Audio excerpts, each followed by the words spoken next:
Welcome to today's video, where we'll be talking about how to prepare chocolate honeycomb pastries, a special and delicious recipe that's worth trying in every home.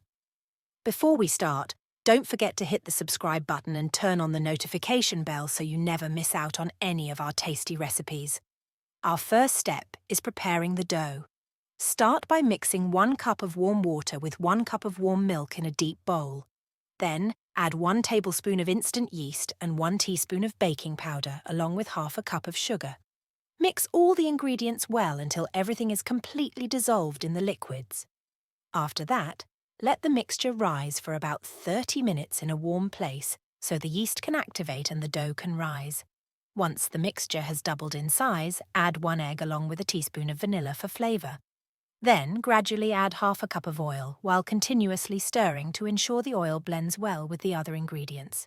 To give the dough a unique colour and flavour, add 1 or 2 tablespoons of cocoa powder, depending on your preference. Next, start adding flour gradually, stirring the mixture until you get a soft and cohesive dough that doesn't stick to your hands.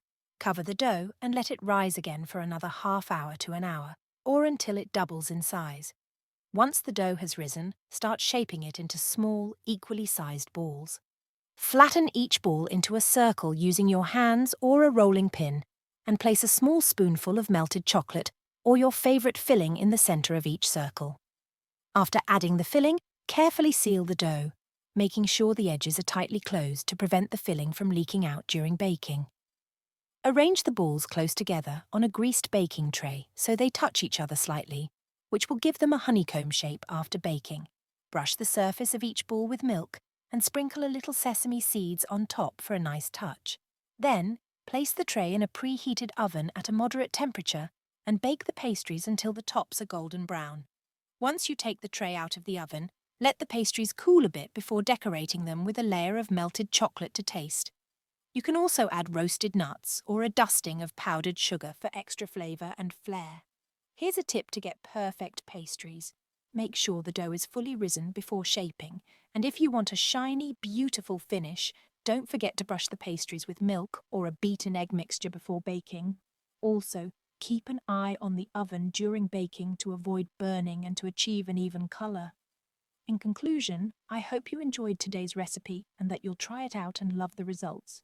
If you do, please share your thoughts and pictures of your creations in the comments, and don't forget to give us a like and share the video with your friends. Make sure you're subscribed to the channel if you haven't already, and we'll see you in upcoming recipes. Thank you so much for your continuous support, and I look forward to seeing you in a new video soon.